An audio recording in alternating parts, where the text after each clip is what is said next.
Hey everybody, we're live, and I'm really excited to have my friend Allyssa Victory back, who ran a, I think, incredible. No, I'm take the "I think" out of my sentence. Incredible campaign.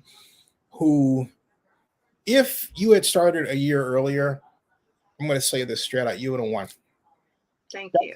Okay. I really appreciate that. It's definitely hard fought and excited to have even made it to election day, right? To have even gotten on the ballot in August. There's been a lot of hurdles that I've just dealt with that were so unexpected and shouldn't have actually come up in this campaign experience. Like your ballot issue, right? Yeah, And absolutely. what now that you are, for all practical purposes, done with this, what's your first thought that you want to share? I mean, my first thought is just gratitude.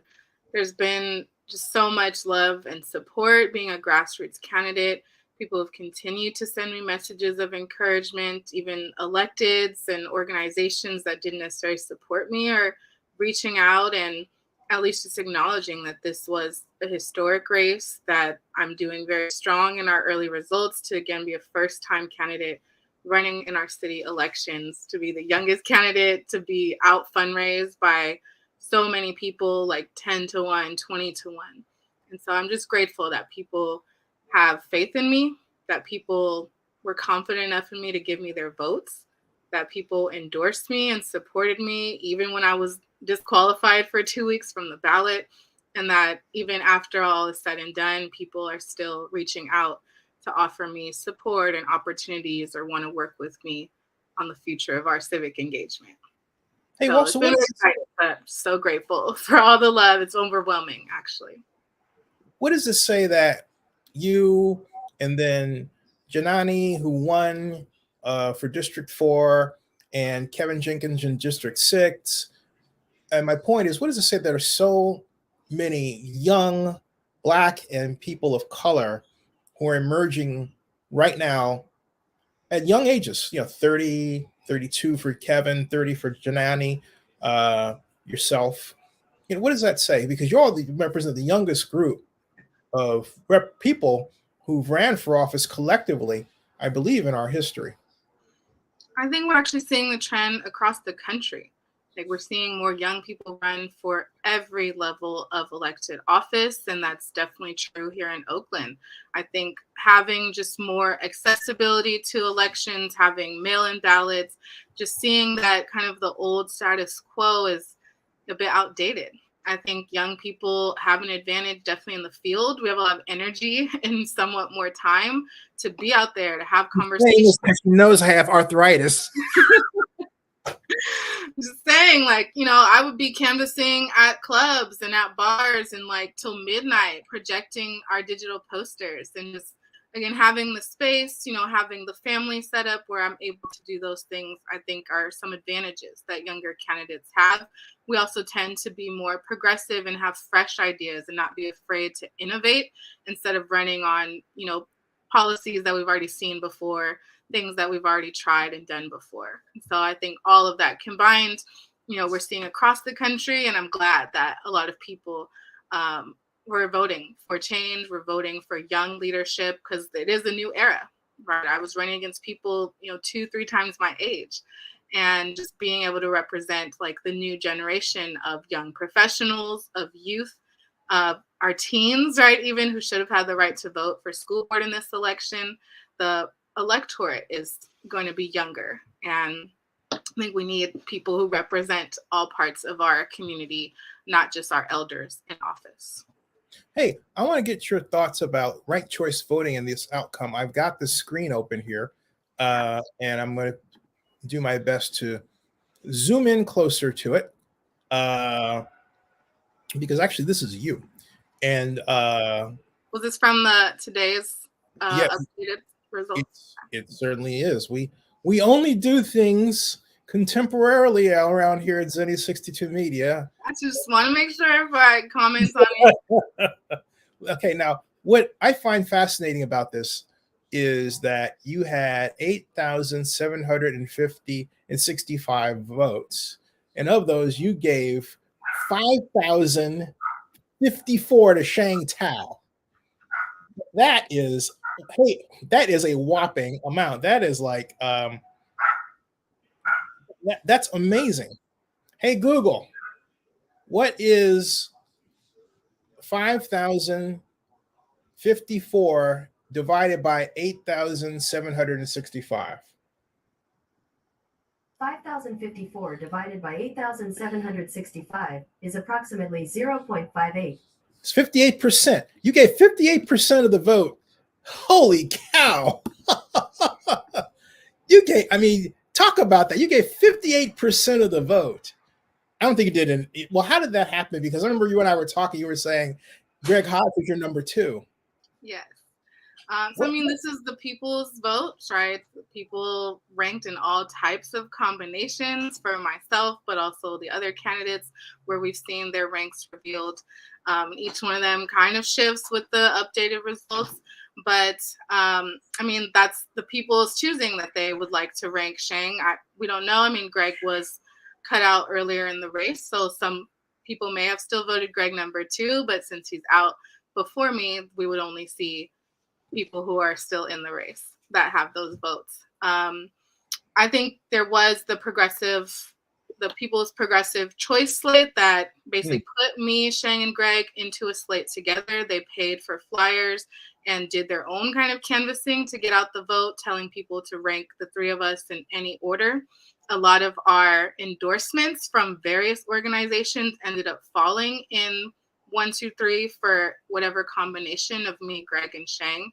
And so I think maybe even the Progressive Alliance, saw that we started getting ranked together. And so why not group us together? But I did have Greg as my number 2. At the very last weekend before election, we were able to do some joint canvassing together. He put out his voter guide. So he was my official ranked partner that I had been doing events with and get out the vote.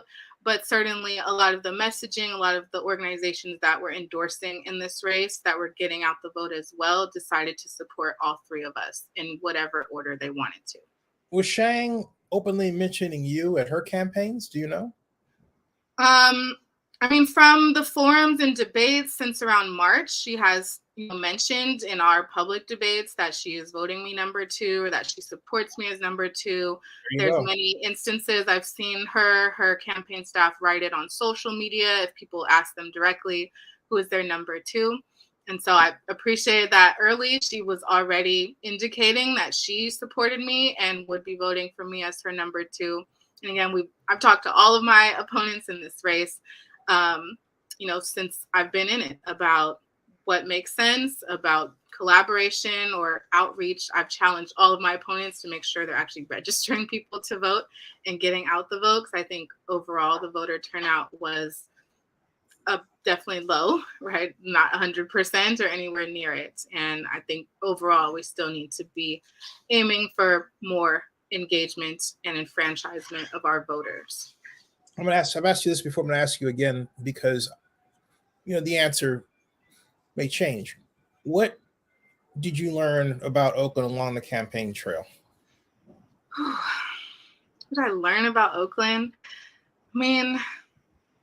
I feel like I know my city very well. I met so many new people, learned about their struggles, learned about their successes, learned how they were fighting through a pandemic, learned about different needs that they had from the city. I learned about complaints that I had never necessarily heard before, where people said there's this weird issue or I'm getting these notices and I don't know what this is about. I'm like, okay, there's a lot of points where I had to go and research and look up different issues or proposals that people in the community knew about more than I did. And there's also a lot of mayors that I met along the way, people who were community mayors, who literally were like, you're running for mayor? I'm already the mayor of this area or of this community. Somebody said that to you? Yes, many people I've met already have the title of mayor. And let me guess, Margaret Gordon. Around one of them. And Margaret Gordon. Amazing. She's not one that I met along this campaign trail, but I do already know her and her work. But no, these are people who are from deep East Oakland. These are people who ran for mayor before. I met many people who planned to run for mayor. They were all and trans women who want to run for this seat. And it's beautiful, again, being a young candidate, but seeing people even younger than me, people who are coming straight out of high school or just came out of college, who know that they want to also run for mayor and lead this city. And so I just met so many people who are already leading, in their own right, in their own community, from whatever seat of power influence they have, and just seeing like the massive networks and influence that already exist from the people, and really wanting our government to actually mirror that love and that work that I see already on the ground. So that's one thing I kind of just learned or confirmed even more, and met so many specific people that I know I'm going to continue to work with, to partner with, to serve the city. I ask Elihu this question, but I ask you, is there a difference if Lauren wins versus Shang, since it's so close? One, it's one. What do you mean different? Well, when I asked Elihu the question, he said basically no, except that Shang has allies, whereas Lauren does not. So that was his perspective. You mean allies on the council? Yes, I'm sorry, I didn't complete my sentence. Yeah, allies on the council. Yeah. Gotcha. Yeah.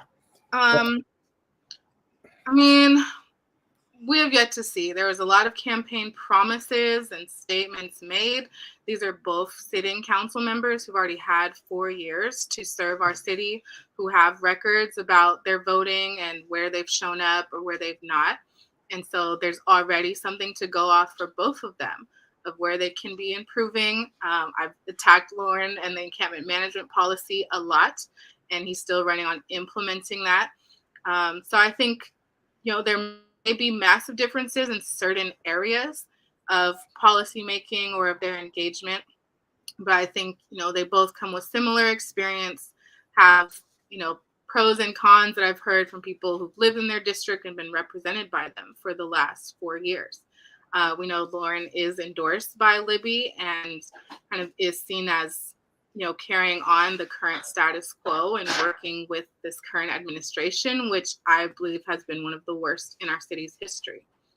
Shang was not explicitly endorsed by this current administration, but absolutely does have a lot of current institutional support relationships, since she, again, is coming from council, but there's also new council members who, again, have made promises and statements, but they've never held office in the city.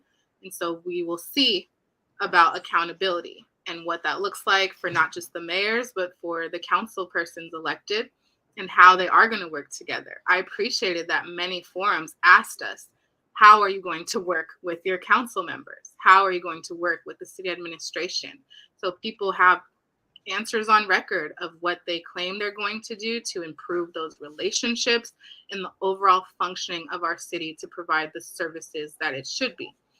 So I'm committed to accountability for all people who are elected. And, I'm a resident, right? These are my tax dollars. This is my life and my future at stake as well. I want to ask you about Leanna Powell, because that came up. And I think, I don't know if you were talking about representing her, I believe, or something like that. But she was looking for your call. But for those who watching don't know, Leanna Powell worked for Shang Tao for 3 months. And the way she was treated is now the focus of a city investigation by the public ethics commission. And it puts us in a position where, as I was talking with Elihu, where it's unprecedented. We don't know if it could carry to where the FPPC takes over, even the Attorney General's office, depending on what they find. But what do you think about that? Have you talked to Leanna? She hasn't. In all honesty, she said she hasn't heard from you yet. Maybe you have since then. I don't know. But what are your thoughts about all that messy stuff there? I'm glad you're asking me now that the race is done. And you were the one that I heard the story from first, who I saw her giving an interview and first breaking those allegations. I learned that this ethics complaint was filed back in June, but I didn't hear about it until last month, like most people in the public did.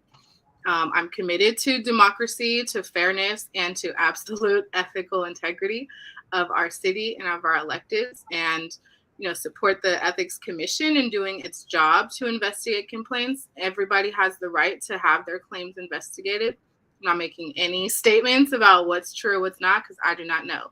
I have spoken to Liana once because she did file the ethics complaint, but she was also concerned about employment claims. And I do have a strong background in labor and employment, have worked for many legal aid orgs, nonprofits, and private firms, and I'm currently labor counsel who represents workers throughout our state and into Hawaii.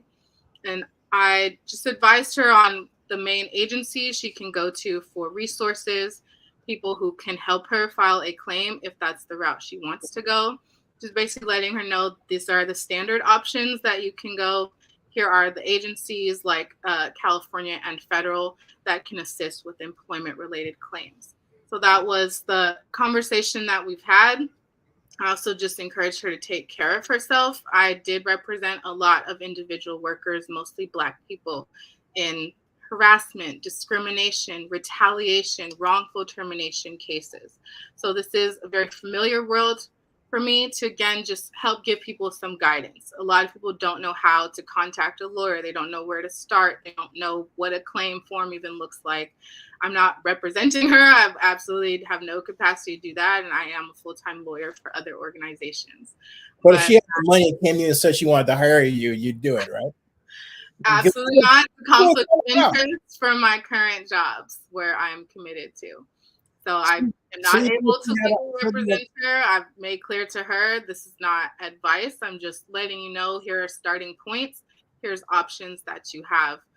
Because I've seen so many Black workers that are just in similar positions and that just feel like they don't know what to do. And they just having someone who is a lawyer to talk them through, here is groups you can talk to. Here's, library clinics that have free legal services. And I do the same for people who reach out in a lot of different settings. A woman was having trouble with her landlord renting out their property as an Airbnb without telling them and violating our city codes. And so directed them, here's our city's housing department where you can contact them for code enforcement. Here's also housing clinics that are coming up for tenants. And so again, as a lawyer and the only lawyer in this race, I do feel it is my job and part of my service to help people understand what their rights are, how they can exercise them, and to plug them into other groups. Again, all the many different legal aids, nonprofits, and community groups that I work with currently or have worked with before. And just providing someone with an email or here's a website to go figure it out can really help a lot of people, again, just steer them in the direction of, if you want to talk to someone, or if you have a claim, here's people that can do that, because it's not me right now. Right, but here's the thing. It should be you, because here's what I'm getting at, okay? That lady sat back, got punished, harassed by Brandon Harami with his bots and all that other crap. Shang put it out there, okay, about Liana in a negative way. And this is somebody who's not familiar with the public eye, knew that she was violated, didn't see that was coming. And yet people know her. Everybody in Oakland knows everybody, but that doesn't justify what happened to her. And yet people talk. The reason why I'm pushing this is because people talk about Black this and Black that, but when it comes to actually changing the system in these little bitty ways to make the system do what it's supposed to do, everybody does this except me. That's why I started my own media company. Okay. And she was dropped into my lap, literally. So I'm happy to put it out there. And I'm always happy to talk to workers, to whistleblowers. Again, even if it doesn't turn out to be true, if you think things are illegal, you have the right to report them, to complain about them, to refuse to engage in behavior, even if you're ultimately wrong. So again, I'm not making any ultimate determinations on what happened, who's right or who's wrong. There's a lot of allegations that I've heard from Liana, and they are very serious. And I want them to be investigated by our city arm or anyone else who has authority. But the Public Ethics Commission has made this into an actual investigation. That means they found that something is wrong. Why are you afraid to take that step? I mean, talk to me. What's going on? I mean, just them declaring an official investigation, it does not mean again that they have concluded anything. So my understanding is but it means I've been around like several decades, okay? when the Ethics Commission takes up something like that in any form, doesn't matter we did it at the city attorney's office or now, it's a big deal. Absolutely. Do not deal for anyone to be under investigation. Again, all I'm saying is that I am not making any conclusions about what definitively happened. I've not seen evidence or statements.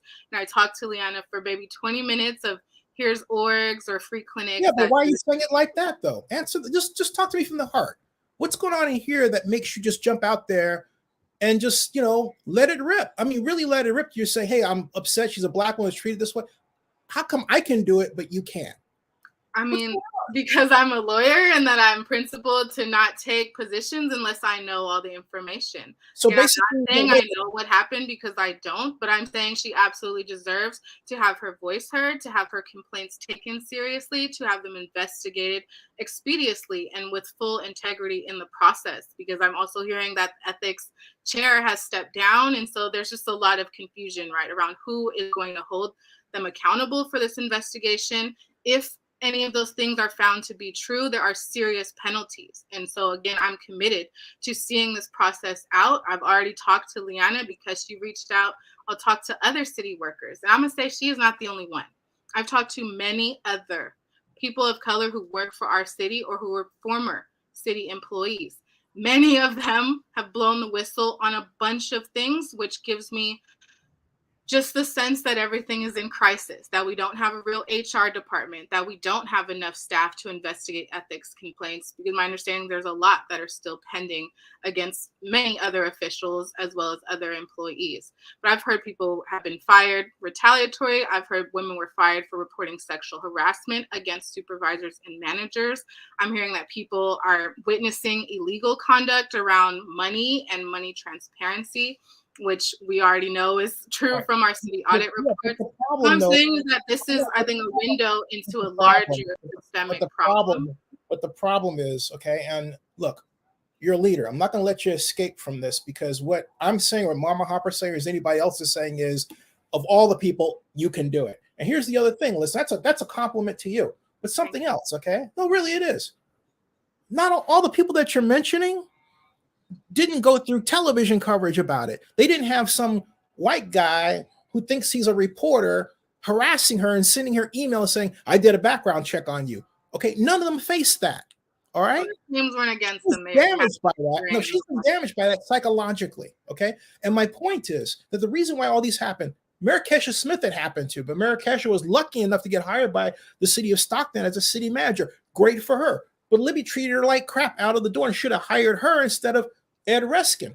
Ed Reskin, current city administrator, my client, listen to this, my client, Maria Arity Kaplan, pointed to him as one of the people who was not supportive of her when she was going through her sexual harassment problems, when she was the director of the Trans-Bay Joint Powers Authority, okay? There ought to be a fucking statue at the Trans-Bay Transit Center of Maria, because she developed the thing. And yet the white-controlled media made it look like she wasn't even visible, and then that's where she hired me, okay?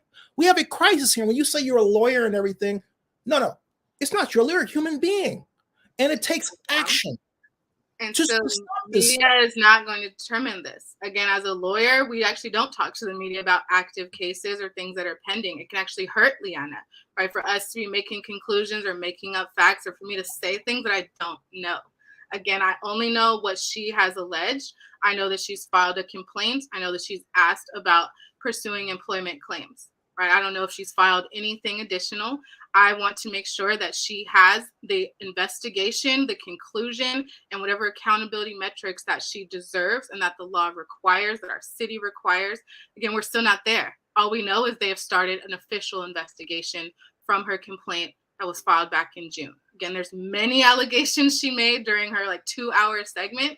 If any of those are true, they're very serious. Right, this is extremely serious. I'm not going to dismiss a Black woman. But you didn't read. I'm also not going to say everything. You didn't read what the Ethics Commission letter was. No, I did not read. Again, I was a candidate for office. I've not read anything. I've not reviewed any documents. I've not looked at anything in this case. I've only listened to her interview with you and listened to her on our call together. Allyssa, you're at Touchdown's door. don't be, I'm serious. I'm saying this as a 60-year-old black guy who's done a lot of stuff on his own because people said I couldn't do it, or they assumed that because I was black, I couldn't do it, including black people, okay? Do not be part of an institution that we design not to work for us. We actually do that, okay? When you say things like that, you do that. That girl's crying. I'm not making this up. She's crying. She's giving up hope, okay? I believe that. Like I said, I advised her to take care of herself. And Shang should have had her derriere out there saying, you know, I'm sorry that I did this. Let me make it up to you, bring it back. But everybody, all the candidates sat back like nothing happened. And I'm thinking, these are supposed to be our leaders, all right? I'm just talking, okay?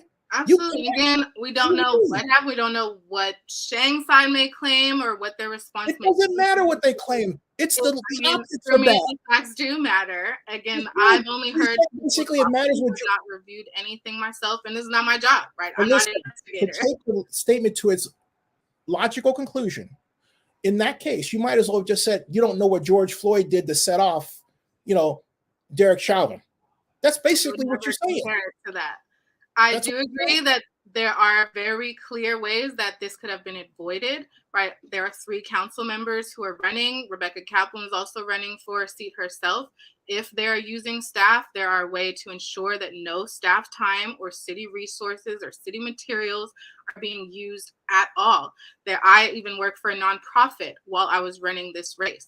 I had to be very clear and detailed in submitting additional records of when I was on my staff's time, my employer's time, when I was doing that work, and when I was out of the office, not on their time, not on their resources, and doing my campaigning. And that is a conversation that I had a year ago with my employer, with my supervisors, us coming up with our own tracking systems to keep those very clear records. Again, I know what I have done. I know what best practices are. I've not looked at facts or records in this case or heard what the other side is claiming. But yes, there are things that can make this okay. And the allegations, I understand, are saying that none of that was done.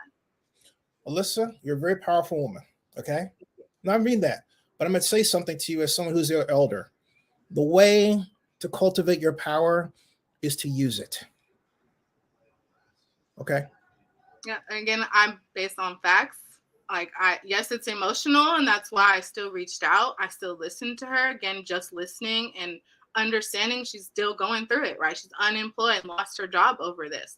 Like, she's a mother, as I understand. That is a lot, right? I've seen it in all of my clients, the emotional impact that employment claims have on them, that harassment, that anything, even just wanting to pursue a legal claim, it can exhaust people having to tell their story over and over and over, because that's what happens in lawsuits and even in investigations. And so I've just told her to prepare herself mentally, to take care of herself. I've seen people lose their minds going through cases like this. It's like, even if you win or you get money or whatever, like, I want people to still be intact and to still be healthy and thrive. But so I'm never afraid to speak truth to power. Again, I don't know what the truth is in this case. So I am telling you what I have done and said to Liana, and what I believe needs to happen as the investigation continues. But can I ask you, though, is it that you fear of finding out what the truth is? Something going on back there that I find fascinating. Oh, I mean, I think the truth goes even deeper of, where is HR? Where are all of these complaints coming from? I don't think we've had anyone who is protecting our workers, who is ensuring we're following the law. Again, I was kicked off this ballot illegally and had the city attorney say that they didn't have to do anything about it for 2 weeks. So I know that even if people go to their city attorney's office, they may not get a right response or a response in time. All I'm saying is that this is a window to let me know that our city is in crisis, even in how we're treating our workers.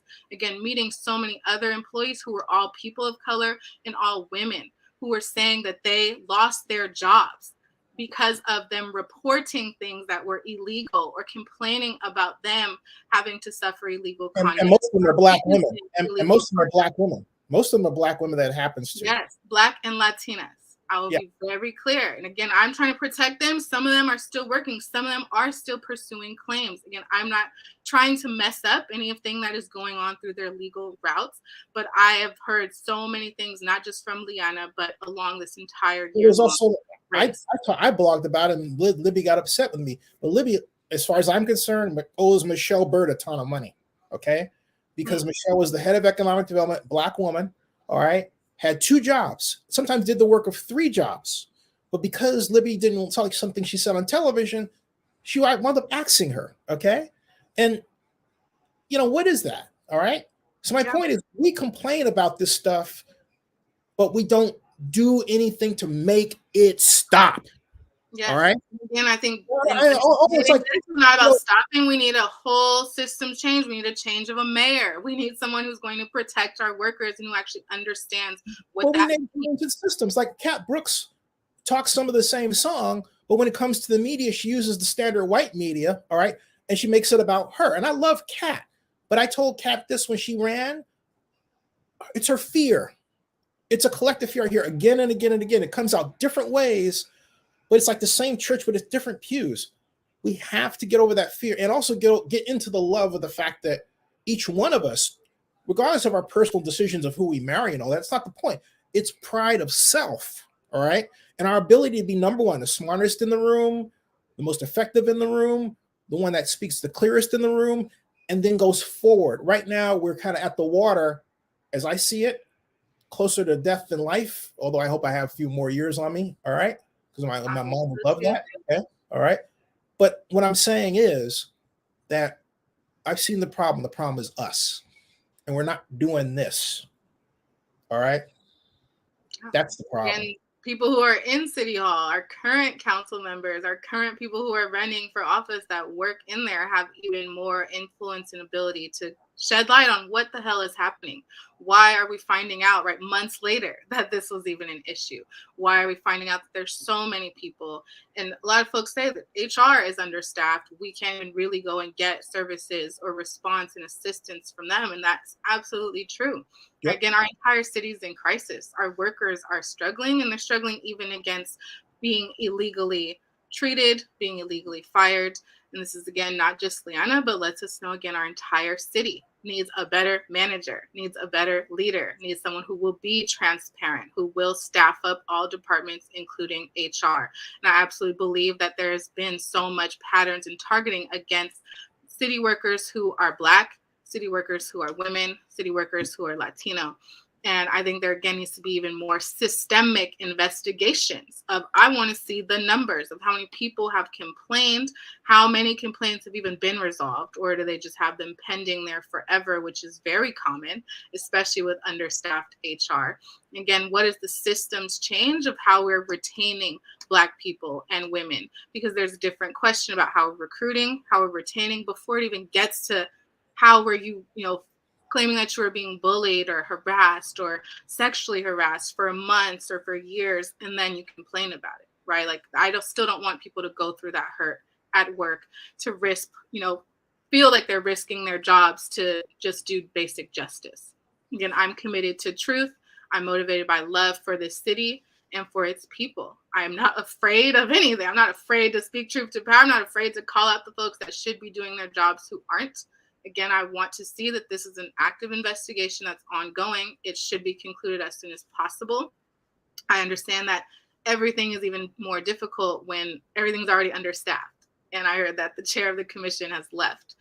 And so, again, that gives me just concern of, is that going to be used to delay all investigations? Is there going to be gaps when there's transitions of new people and who's doing what and continuing investigations? These are things I see all the time, and they're used to deny people what they're owed, whether it be settlements, money, their job back, right? There's a lot of specific remedies that people have a right to when they go through these investigations. And I am, again, committed to having every part of our workers' rights protected and fortified through our city. Does this mean you're running for at-large? On the crisis. Does this mean you're running for at-large? Well, right now it doesn't look like the at-large seat will open this coming year. Right now, Kaplan is not slated to win with the current numbers, but I really don't know. I want to wait for final results in the mayor's election. I want to assess what that really means, like where our support came from, where we even got rankings from. And I have to assess my personal capacity, right? My family, our needs of my godson, my partner. And, it takes a lot to run, and especially all the unexpected hurdles and things I learned from this cycle. I will for sure be running for re-election to the Democratic Party as a delegate for this assembly district. It's a very weird election. We have to request a ballot, and they come in the mail and are returned by mail. Are you going to run as a delegate for the convention? I'm already an ADEM delegate to the Democratic Party. I was elected in 2021, so I'm going to run for re-election to that same position. And there are 14 for each assembly district. Right. So how far do you want to go within the Democratic Party structure? I want to be a local representative. I'm local everything. I have no desire to be in state or federal politics, not even really regional like that. But, I am a member of the Alameda County Democratic Party Central Committee, as well as being an ADEM delegate. Really, as delegate, I get to vote on, as a representative for this assembly district, on the statewide party's platform, on their officers, as well as making sure that I'm bringing those resources down. Again, I talked about how low the voter turnout is. I continue to talk about the fact that our registrar has delayed Oakland Youth Vote for 2 years, and they should have been voting starting this year. I myself was illegally disqualified from the ballot.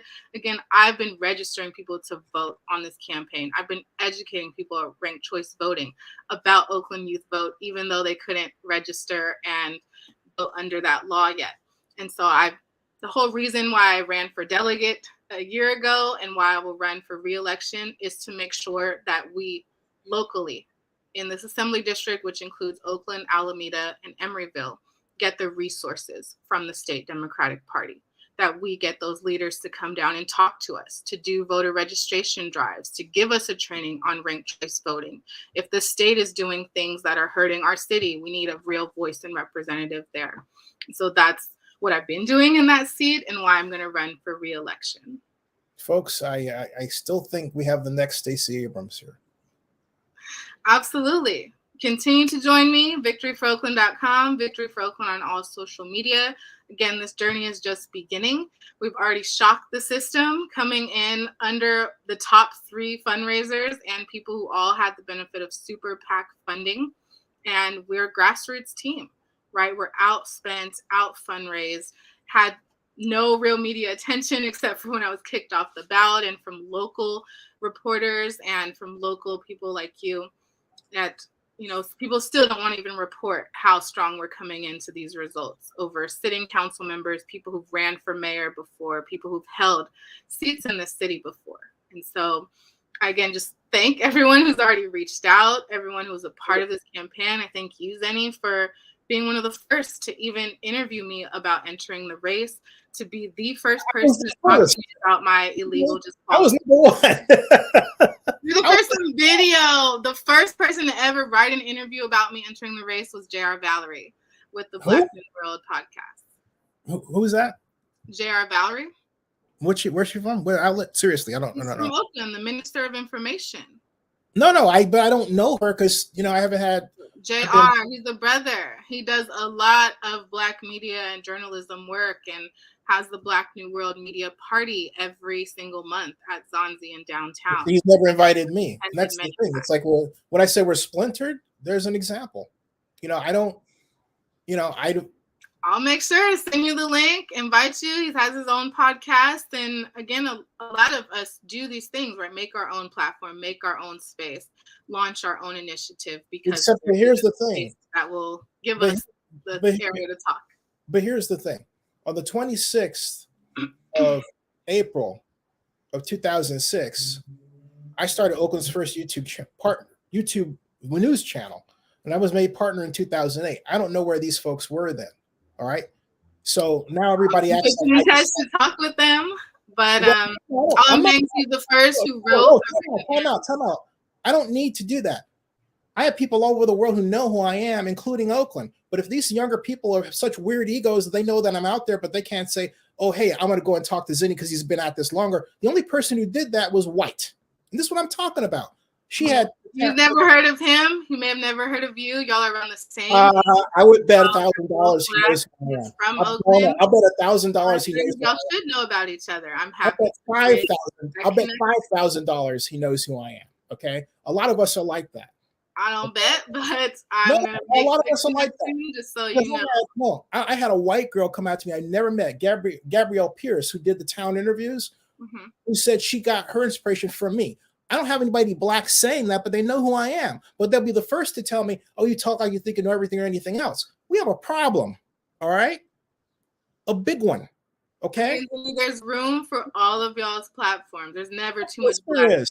Do you know how many people I've had, if you've taken a look around who are living in Oakland, who are on my platforms, who videoed themselves, all right? Including you and everybody else. I've done that routinely for well over a decade, all right? Nobody else has. I have 21,000. This brother was the first to write an interview about me. You were the first to video interview me. You were the first to talk to me about this. Let's not get it twisted. I'm the dean of this kind of media, okay, in Oakland. Let's not get twisted. Like it or not, I'm the dean of this kind of media in Oakland, period. All right. I'm not in this fight, Zinni. I will talk to any media that wants to talk to me. That's always fighting. On this race and always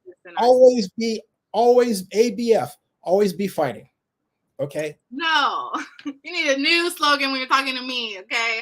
I am not your enemy. We're not fighting about nothing, right? I'm honored that you've had me come on so much to give updates, to talk about progress. I didn't like you. I think you're awesome. I love you. I think you're fantastic. I want you to run for more. Thank you. Yeah, I mean, you endorsed me, right? You endorsed me with your top 3 candidates. Like, again, for you to endorse me when I was one of the lowest fundraising candidates, when a lot of people said, oh, you're not viable, nobody knows you, nobody's going to vote for you, right? But that you talking to me and meeting me on this campaign trail, that you had so much confidence in who I am and what I'm running on. So that means so much to me, that you are an example of so many other people that didn't know me before, didn't know my name, but when they know that I'm really who I say I am, that I really care and love this city and I'm running to serve our city, and that we're happy to put me in whatever rankings or give me just a space on their platforms. But before I forget, before you tell us what the brothers' place is, the URL, so I can put it out there, because I'd like to know it. You know, I'd like to, because Bob Harris has one, and I used to know Bob Harris, but I would say to Bob, hey, Bob, come on my show. No response. And we're all black. I'm thinking, why are these folks acting like this? That's ridiculous. Again, it's not my fight. I don't know what goes on between all y'all media folks, but I love seeing. I don't either.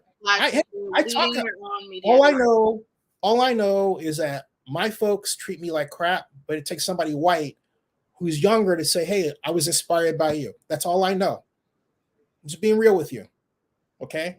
That's all I know. It's disgusting. It's being real with you. But anyway, as I was saying, then we're gonna talk again. I gotta go to my other meeting.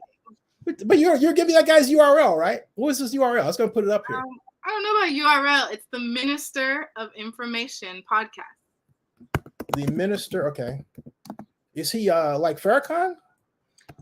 No, more like the Black Panther Party, where they had a Minister of Information.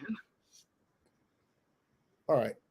See, I've been hanging around with the Bay family too long. That's another. So that's did you know Chauncey Bailey? Yes. Yeah, he was one of my best friends.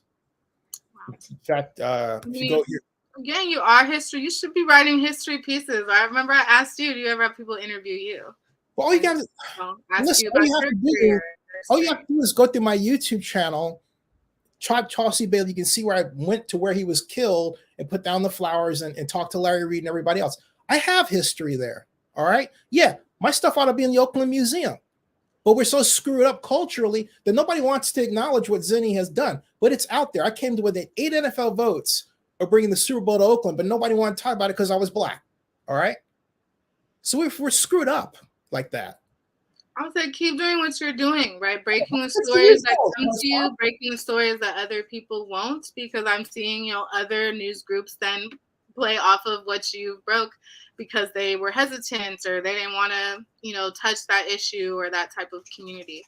So again, I think all media, well, at least, media that's going to have some integrity and honesty is necessary. We need all spaces, all perspectives. We need people who are going to ask all different tough questions. So I like that you press me, that we don't agree on everything, and that you don't take certain answers. You're like, no, like, I want you to say this. And I'll still be like, no, I'm not going to say exactly that, Zenny. But I appreciate that you still, ask what you want to ask. And you say, no, I want to know this.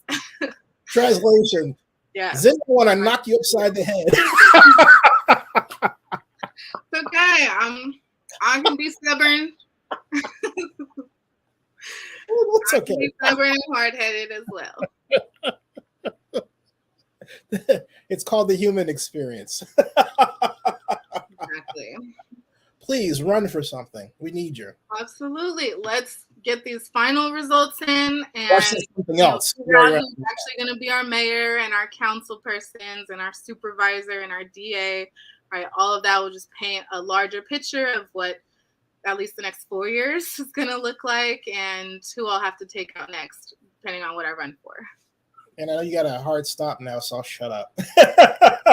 Thank you again for having me. Thank you for all the work that you do, and thank you for still joining, even though you're not 100% right now. But I hope you feel better. Yeah, but who is? I want to thank you for running. I want to thank you for taking on the courage. Running is no small decision. It is a difficult thing to do. It can be difficult on families. It can change your life in ways large and small, sometimes good and sometimes bad. So, you took the plunge, and you're to be forever remembered, saluted, and congratulated for at least doing that. All I'm saying, that's it. I think that's a good way to close out here.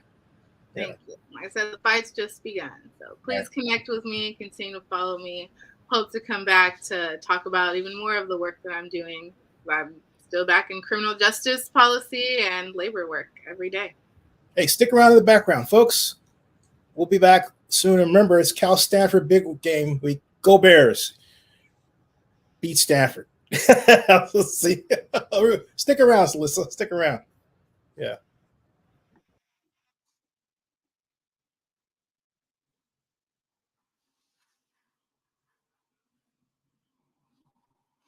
He's left me on his live by myself. Hope you're all having a great night, having a good November. I again appreciate all the time, opportunity to speak, to address the public, to get out the vote. Still was pretty low turnout, and we hope that we'll get more people registered, enfranchised, and empowered. Peace and love. Have a great evening.